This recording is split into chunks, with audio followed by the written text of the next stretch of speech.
Të nderuar shikues, ju përshëndes. Do të jemi së bashku në minutat e ditarit informativ, ku ndër të tjera do të ndiqni. Prezantohet projekti BE për migracionin që synon menaxhimin e emigracionit dhe azilit në vend për Bashkimin Evropian. Ky projekt mbështet përpjekjet e Shqipërisë në rrugën evropiane. Ministre e Brendshme e sheh si model suksesi, ndërsa IOM thekson se fokusi do të jetë edhe tek kategoria e pambrojtur si gratë dhe fëmijët e pashoqëruar. Ministrja e Bujqësisë dhe Zhvillimit Rural, Anila Denaj, zhvilloi në Konispol takim me fermerët përfitues të skemës kombëtare 2024 për mekanik bujqësore në prag të lançimit të skemës së re të investimeve për vitin 2025, që është miratuar përmes aktit normativ. Pika e kalimit kufitar Kakavije po përdoret jo vetëm nga emigrantët shqiptar, por edhe nga vizitorë të shumë që vinë në vendin tonë. Vetëm gjatë 24 orëve të fundit, nëpërmjet kësaj pike kufitare në të dy anët e kufirit, kanë lëvizur 4563 shtetas dhe 1807 mjete.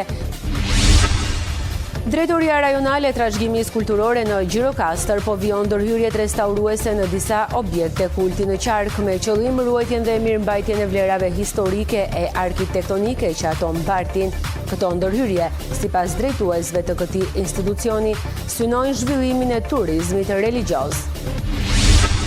Ju njohim tani më gjerësisht, prezantohet projekti BE për migracionin që synon menaxhimin e emigracionit dhe azilit në vend për Bashkimin Evropian. Ky projekt mbështet përpjekjet e Shqipërisë në rrugën evropiane, ndërsa Ministrja e Brendshme e sheh si model suksesi, ndërsa IOM thekson se fokusi do të jetë edhe kategoria e pambrojtur siç janë gratë dhe fëmijët e pashoqëruar. Menaxhimi i mirë i imigracionit dhe azilit bëri bashkë në një tryezë përfaqësues të Ministrisë së Brendshme, delegacionet e Bashkimit Evropian në Shqipëri, IOM-it dhe UNHCR-s. Pjesëmarrësit prezantuan projektin Bashkimi Evropian për migracionin, që synon partneritetin e përbashkët mbi sfidën e emigracionit, duke forcuar kapacitetet institucional dhe rritur koordinimin mes aktorëve për menaxhimin e migracionit. Mbështetja dhënë përmes këtij projekti është pjesë e angazhimit më të gjerë të Bashkimit Evropian ndaj Shqipërisë dhe rithekson përkushtimin për stabilitetin dhe sigurinë në Ballkanin Perëndimor. Ky projekt do të ndihmojë gjithashtu në mbështetjen e përpjekjeve të Shqipërisë për të shënuar përparim në procesin e anëtarësimit. Për zëvendësministrin e Brendshëm, ky projekt do të jetë një model suksesi që do të ndiqet edhe nga vendet e tjera të rajonit. Fokusi do jetë tek ngritja e kapaciteteve operacionale për menaxhimin efektiv dhe flukseve migratore, forcimin e strukturave për kthimin dhe reintegrimin, si dhe zhvillimin e mekanizmave të koordinuar për përballimin e mbërritjeve në raste të rritjeve të flukseve. Ky projekt jam i bindur do të kontribuojë ndjeshëm dhe në rritjen e kapaciteteve që lidhen ngushtësisht me luftën kundër kontrabandimit të migrantëve. Fokus është mbrojtja e grave që udhëtojnë të vetme dhe fëmijëve të pashoqëruar. Projekti mbështet angazhimet e qeverisë shqiptare, përfshir zbatimin e strategjisë kombëtare të migracionit 2024-2027, e cila është në përputhje me standardet e Bashkimit Evropian. Ministrja e Bujqësisë dhe Zhvillimit Rural, Anila Denaj, zhvilloi në Konispol takim me fermerët për sa i përket skemës kombëtare 2024 për mekanik bujqësore në prag të lançimit të skemës së re të investimeve për vitin 2025, që është miratuar përmes aktit normativ.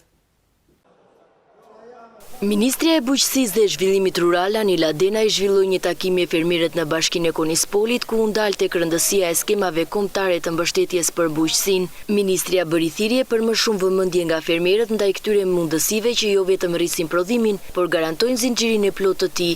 Ministria njoftoi se qeveria shqiptare ka miratuar një vendim për të hequr në korrik një tjetër skemë investimesh me mbështetje 50% në formë granti për infrastrukturat bujqësore njësoj si vitin e kaluar.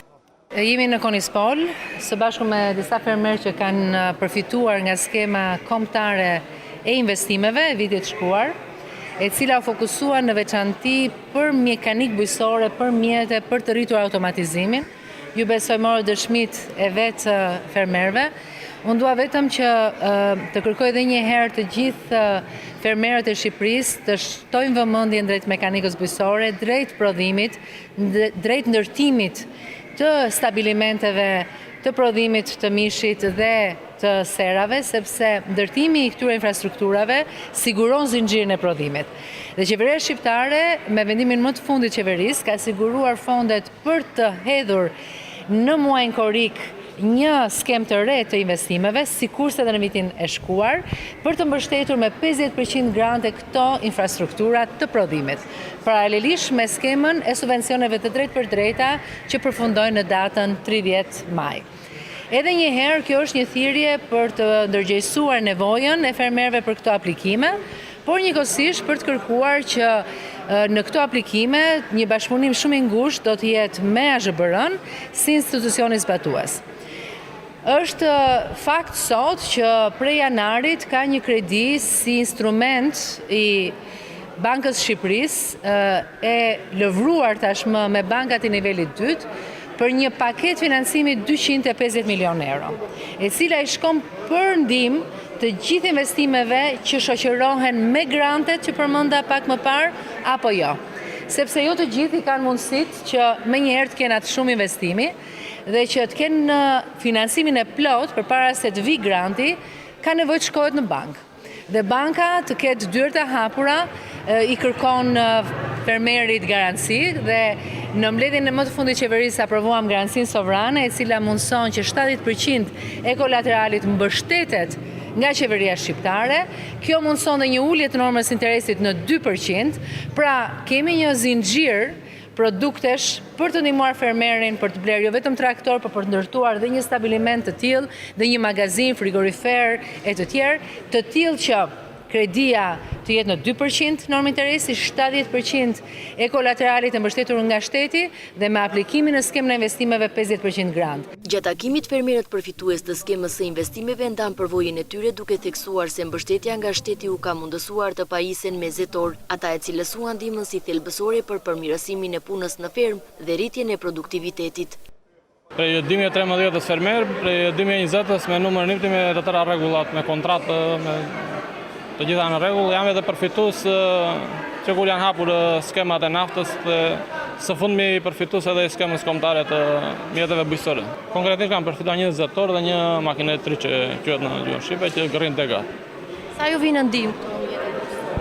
Po vinë shumë në ndihmë se çdo gjë sot për sot me mjete bujqësore, nëse s'patë mjete bujqësore i bie të kalosh me punë fizike, me mjete alternative si korse bari kështu.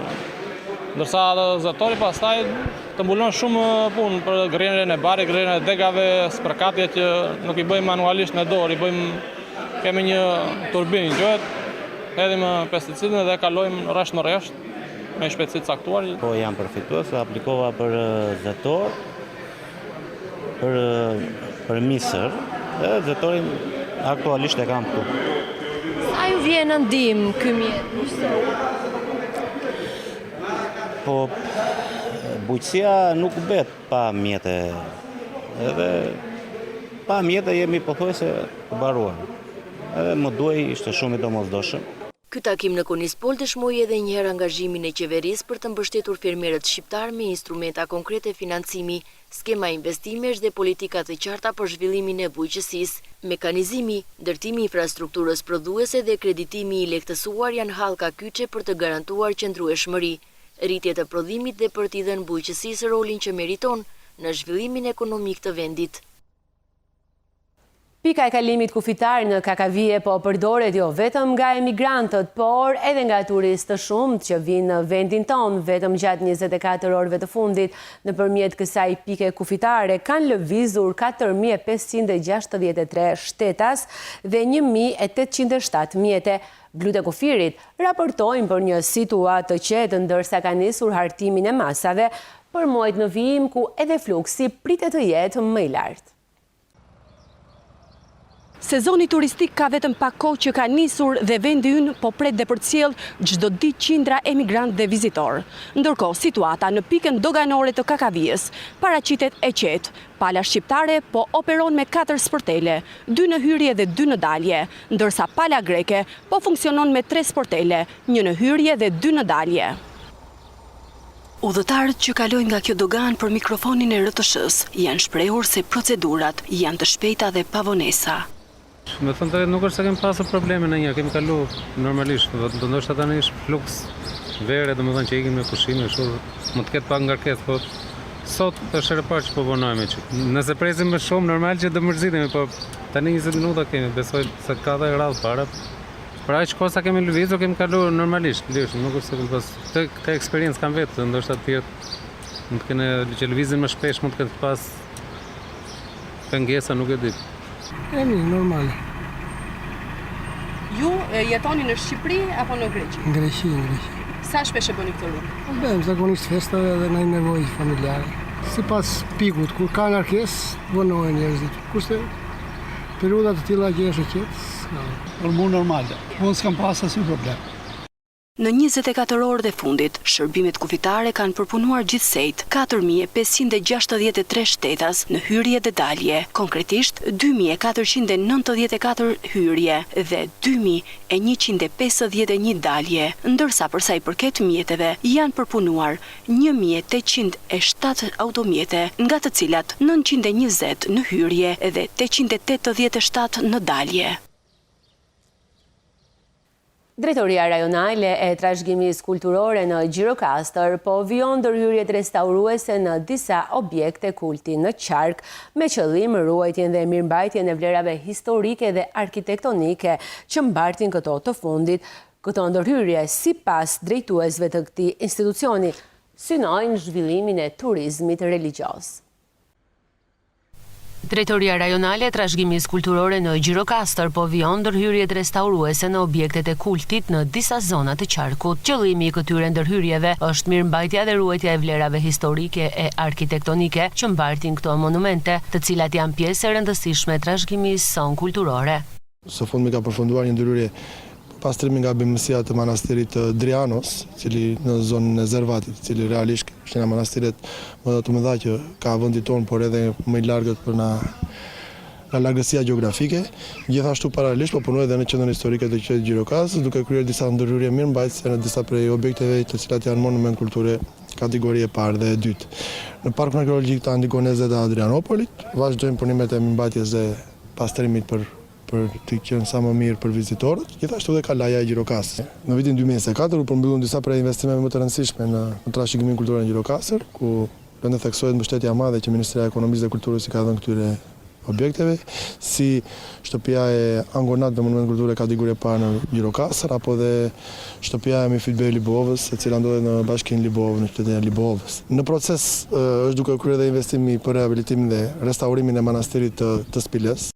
Këto objekte të kultit nuk janë vetëm vendburime të identitetit historik, por edhe pika me interes të lartë turistik. Sipas të dhënave zyrtare, numri i vizitorëve në këto site të trashëgimisë është rritur ndjeshëm vitet e fundit, çka e bën edhe më të rëndësishme ndërhyrjen për restaurimin dhe mirëmbajtjen e tyre.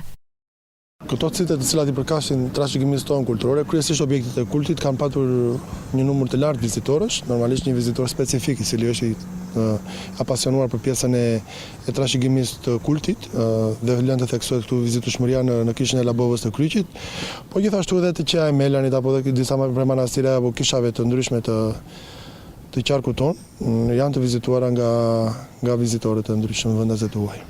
Drejtoria rajonale e trashëgimisë kulturore synon të zgjerojë këto ndërhyrje edhe në zona të tjera të Qarkut në vijim me mbështetjen e institucioneve përkatëse. Në fund të çdo dite pune, ku dritat në restorant fillojnë të zbehen dhe tryezat të boshatisen, administratori i një subjekti në Sarand zgjedh të mos hedh poshtë asgjë.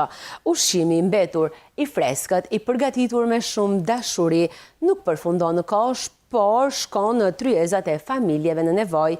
Sot do të sjellim historinë e Omer Shehut, i cili beson se asnjë pjatë e tepërt nuk mund të shkojë dëm, por të kthehet në një shpresë për dikë tjetër. Busë shëtitore së Sarandës, një restorant nuk është si gjithë të tjerët. Këtu gatuhet si në shtëpi dhe ofrojnë gjellë tradicionale të kuzhinës tipike shqiptare. E veçanta tjetër është se ky restorant nuk ka kamarier pasi aplikon vetë shërbimin. Ti njihesh me menun dhe zgjedh prej saj duke i parë gatimet e ditës edhe në banakun vitrin. Pastaj duke marrë tabakan personale, merr porosin dhe zëven në sallë apo në mjedisin jashtë restorantit. Çmimet gjithashtu janë tipike të një restoranti popullor. Edhe me veçantë është se Omer Shehi, pronari i këtij restoranti, jo vetëm që nuk rend pas fitimit të madh, por në tregtinë që bën ka një kontratë e heshtur me ato familje në Sarand që nuk e kanë një pjatë supë dhe tavolinës së tyre u mungon një gjellë. Presoj që të bëhemi sebeb për mirë për gjithë lokale që gjenden në qytetin e Sarandës. Atëherë ne kemi të veçantë për shkak sepse ushqimet që na ngelen ne nuk i hedhim poshtë, mirë po i paketojmë dhe i shpërndajmë në familjet në nevojë. Kjo ndodh çdo ditë. Edhe në drek shpërndajmë, edhe në darkë shpërndajmë. Pothuajse kemi një numër prej 7 ose 10 familje që kanë nevojë dhe ne i paketojmë dhe baçojmë atyre. Pjesë e këtij zinxhiri bamirësie është bërë edhe egyptiani Ridvan Abunar, i punësuari që ka mësuar edhe shqip dhe na thotë se bën korrierin. Mi bëri porositë edhe durante të ushim me kalomeri në familje, në motori po. Pronari Omer Shehi ka një apel për të sensibilizuar të gjitha restorantet që të mos hedhin ushqimin e pakonsumuar kur mund të paketohet dhe të shkojë te njerëzit me pamundësi ekonomike. Lutesha të gjithë bashkë në këtë sezon veror që të sensibilizohemi dhe të bashkohemi bashkarisht që kur të shohim ndonjë njeri i cili s'ka mundësi ekonomike, atëherë pse t'i hedhim ushqimet dhe t'i paketojmë dhe t'i japim ato. Në këtë sezon veror, kur bashkë me flukse turistike dhe me mundësinë për të siguruar fitime përmes punës së shtuar, është fisnikëri të kalosh në përmend e të bësh diçka humane për të dëbuar urinë nga disa njerëz, duke ofruar ushqimin e tepruar që zakonisht hidhet. Eventi më i gjatë i bukurisë shqiptare Miss Shqipëria 2005 ka mbyllur turin nëpër Shqipëri dhe përgatitet për finalen e madhe që do të mbahet sonte dhe do të transmetohet ekskluzivisht në RTS.